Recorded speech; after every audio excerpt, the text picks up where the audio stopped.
नमस्कार, मैं अरुण कुमार पांडे। आप देख रहे हैं अरुण पांडे की बात। देखिए, बिहार में चुनाव है ना होना, अक्टूबर नवंबर में चुनाव होंगे और उसके पहले लोकसभा में विपक्ष के नेता कांग्रेस के पूर्व अध्यक्ष राहुल गांधी महागठबंधन के नेताओं के साथ मतदाता अधिकार यात्रा पर हैं।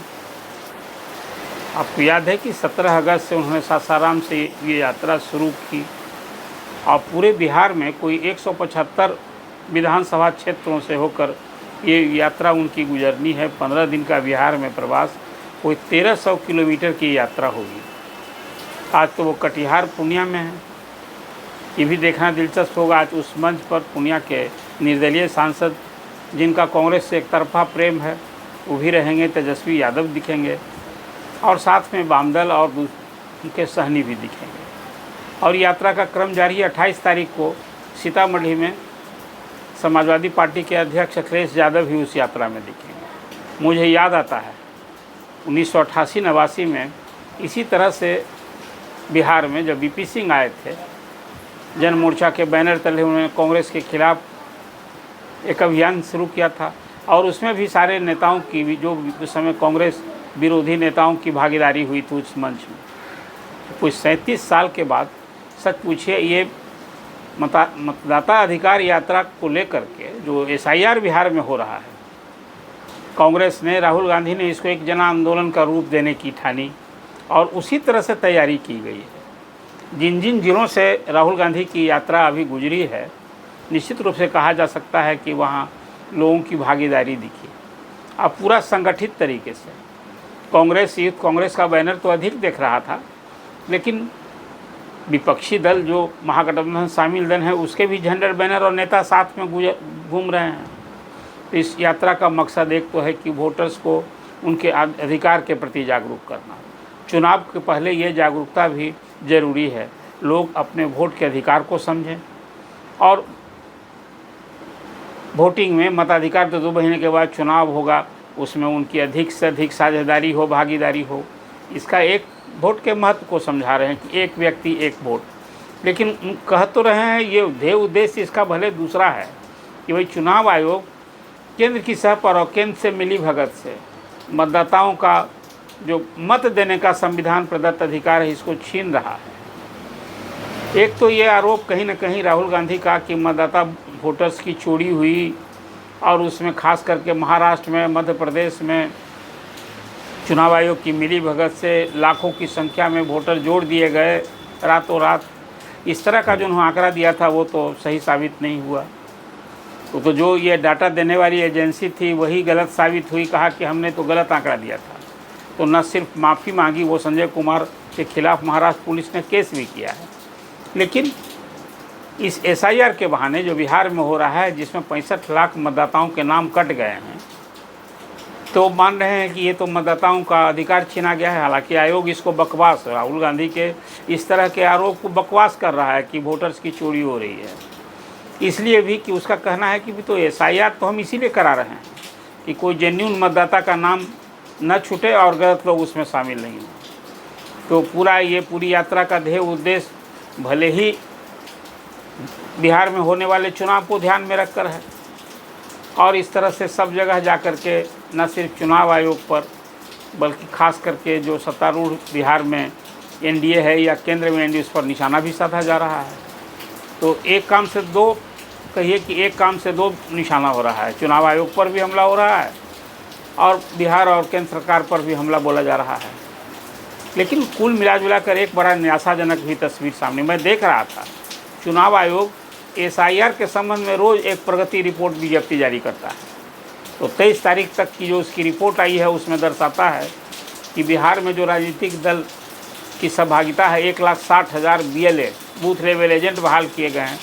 आज तक मतदाता सूची में इंक्लूजन के लिए, करेक्शन के लिए कोई एक आवेदन नहीं आया था। पिछले दिन तो दिखाया जा रहा था कि माले की तरफ से 2 आवेदन दिए गए हैं, लेकिन आज जो अद्यतन सूची है उसमें 0 दिखा रहा है।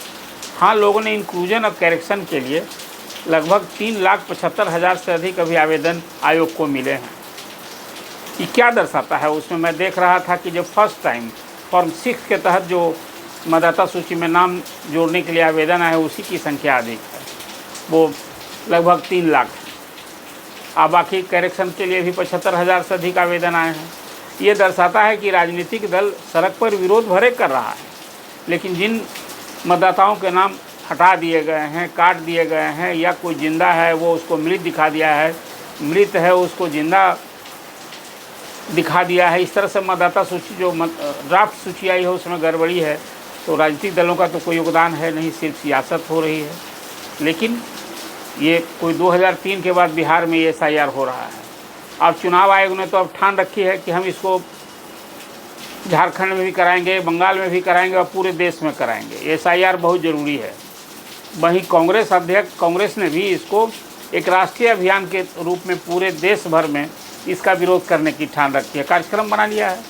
अभी झारखंड विधानसभा चल रही है, उसमें तो अभी इसी सत्र में SIR का विरोध सदन में होगा, प्रस्ताव पारित करके भेजा जाएगा केंद्र को कि भाई हम SIR का विरोध करते हैं, नहीं चाहिए। तो ये सचमुच में आज़ादी के बाद एक अली स्थिति हो गई है कि अब राजनीतिक दल चुनाव आयोग से ही भिड़ गया है। चुनाव आयोग की विश्वसनीयता पर, उसकी साख पर भी एक सवाल उठ गया है। हालांकि मुख्य चुनाव आयुक्त ने तो राहुल गांधी के आरोप को बकवास करके न सिर्फ खारिज कर दिया है, बल्कि उनको अल्टीमेटम दे रखा था कि आप 7 दिन के अंदर जो आरोप आपका है कि वोट चोरी हुई है, जो आप बात कर रहे हैं, हमको एफिडेविट दीजिए और नहीं तो माफ़ी मांगिए। तो अब ये देखना है कि आयोग कौन सी कार्रवाई करता है। कुल मिलाजुलाकर एक प्रधानमंत्री बिहार में थे, अब अभी जो वोटर्स अधिकार यात्रा चल रही है, इसके बहाने तो अलग है कि विरोध कर रहा है विपक्ष, लेकिन उन्होंने बिहार की डेमोग्राफी बदलने की बात और लाल किला के प्राचीर से भी उन्होंने कहा था कि जो सावधानी नहीं बरती गई, लोग सावधान नहीं रहे, वोट बैंक की राजनीति करते रहे, तो जिस ढंग से कुछ खास क्षेत्रों में आबादी बढ़ रही है, उसके क्षेत्र की, प्रदेश की डेमोग्राफी बदल रही है। उनका इशारा था खासकर घुसपैठियों के संबंध में, बांग्लादेशी घुसपैठी या रोहिंग्या मुसलमान, कि जिस ढंग से भारत में विभिन्न राज्यों में, बिहार में, बंगाल में, झारखंड में, असम में, तो उनका इशारा था कि जिस ढंग से वोट की राजनीति मुस्लिम वोट के लिए हो रही है, जो आबादी जिस ढंग से बढ़ रही है, 125 साल के बाद देश की डेमोग्राफी, अभी तो भारत मुस्लिम हिंदू बहुल राष्ट्र के रूप में पहचान है, जैसे बिहार में ही, बिहार में 82% हिंदू हैं। लेकिन प्रधानमंत्री का इशारा था कि जो वोट बैंक की अभी राजनीति हो रही है, इससे डेमोग्राफी बदलेगी और 125 साल के बाद तो देश की तस्वीर कुछ और होगी। ये इशारा उन्होंने किया है। मतलब विधानसभा के चुनाव में NDA की ओर से स्पष्ट कर दिया गया है कि भाई अब तो वो मुस्लिम कार्ड नहीं, हिंदू कार्ड खेलेगी भाजपा, जो खेलती रही है। और कल ही आपने देखा कि राहुल गांधी और तेजस्वी यादव मुंगेर में खानखा वो मस्जिद गए थे, वहाँ रहमानी से भेंट किए। ये खासकर वो जो आप सभी जानते हैं कि जो फुलवारी शरीफ का इमारत सरिया है, वो बिहार, झारखंड और उड़ीसा का रिलीजियस कोड कहलाता है, उससे वो रहमानी फैमिली जुड़ी है, खानखा का। तो मुस्लिम वोट को साधने के लिए जहाँ एक इधर भी हो रहा है, और जहाँ भी जा रहे हैं राहुल अभी इस यात्रा में, तो खास मंदिरों में, मस्जिद में भी जा रहे हैं, दोनों ने साधना है। औरंगाबाद गए थे तो वहाँ देव मंदिर, भगवान वो देव सूर्य मंदिर में पूजा उन्होंने की थी, और यहाँ खानकाह में जाके भी जा रहे हैं। तो पूरी सियासत हो रही है वोटर्स के नाम पर। लेकिन एक बात मैं समझता हूँ कि चुनाव के पहले इस यात्रा का एक असर तो होगा कि आम लोगों में अपने वोट के अधिकार के प्रति निश्चित रूप से जागरूकता बढ़ेगी, और ये जो इस चुनाव होगा उसमें वोटर्स का टर्न आउट ज़्यादा हो सकता है। मैं इस शुभ संकेत मानता हूँ। और लड़ाई तो अपनी जगह है, जो विपक्ष कह रहा है, विपक्ष को साथ में एक ईमानदारी दिखानी चाहिए थी, उसके लिए चुनौती थी कि उसकी नज़र में चुनाव आयोग ने जो जेन्युइन लोगों के नाम काट दिए गए हैं, जिसको कहा गया है कि 37 लाख बिहार में ऐसे लोग हैं, वोटर्स थे जो घर से बाहर चले गए, उनका नाम काट दिया है, तो ऐसे लोगों का नाम जुड़वाना चाहिए। डबल क्षेत्रों में है 7 लाख, उसमें भी यदि गलत हुआ है तो उसको ठीक कराना चाहिए। तो अभी जो इंक्लूजन और करेक्शन के लिए जो अभी सबको इंडिविजुअल देना है, इसमें तो कोई बहुत खास प्रगति मुझे नहीं दिख रही है। लेकिन SIR की सियासत हो रही है। अब तो ये बिहार में अभी शुरू हुआ है, पूरे देश भर में होगा और ये चलेगा। अभी तो जिन जिन राज्यों में चुनाव है, खासकर जहाँ भाजपा विरोधी महागठबंधन की सरकारें हैं, वहाँ तो SIR का विरोध होना स्वाभाविक है। जैसे झारखंड में होगा, ममता बनर्जी का भी रुख वही है, बंगाल में, झारखंड में हेमंत सोरेन ने भी वही रुख अपनाया है।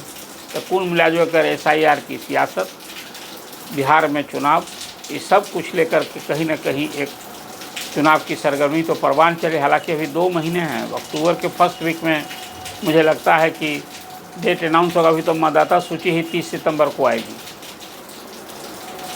और अभी ये पूरे अगस्त महीने में ख़त्म होने के बाद 1 सितंबर को महागठबंधन की पटना में महारैली होने वाली है। अब उसमें भी महागठबंधन के सभी नेता शरीक होंगे। अभी इस मतदाता अधिकार यात्रा में जब अखिलेश आ रहे हैं तो स्वाभाविक रूप से जो 1 को पटना में रैली होगी, वो विशाल रैली महागठबंधन ने करने की ठान रखी है। तो यहीं से बिहार में जो चुनाव है उसका महाआगाज महागठबंधन का होगा, ये मुझे दिखता है। कुल मिलाकर अभी SIR की राजनीति, प्रदेश की डेमोग्राफी बदलने के प्रति जो प्रधानमंत्री ने आगाह किया, ये सारी चर्चा आपसे की, अपडेट जानकारी दी। आपको पूरी ये चर्चा कैसी लगी आप अपना कमेंट कीजिए। कोई सवाल है तो ज़रूर उठाइए कि आखिर ये विपक्ष का SIR को लेकर विरोध कितना उचित है और उसका शुद्ध करने में योगदान कितना है। ये सिर्फ सियासत हो रही है और डेमोग्राफी बदलने के प्रति जो PM ने आगाह किया है कि भाई यहाँ जो घुसपैठिए बिहार के लोगों को नौकरी रोजगार इसका अवसर न छीनने, जो सुविधा भारत के नागरिकों को बिहार के लोगों को मिलनी है वो घुसपैठिए न ले लें। तो ये उनका आगाह करना भी क्या कुछ सच के करीब है क्या? आप कमेंट कीजिए। अरुण पांडे की बात सब्सक्राइब कीजिए और अपने लोगों के बीच अधिकार शेयर कीजिए। इन्हीं अपेक्षाओं के साथ धन्यवाद। अगर आपको ये खबर अच्छी लगी तो चैनल को सब्सक्राइब करना नहीं भूलें और बेल आइकन जरूर दबाएं।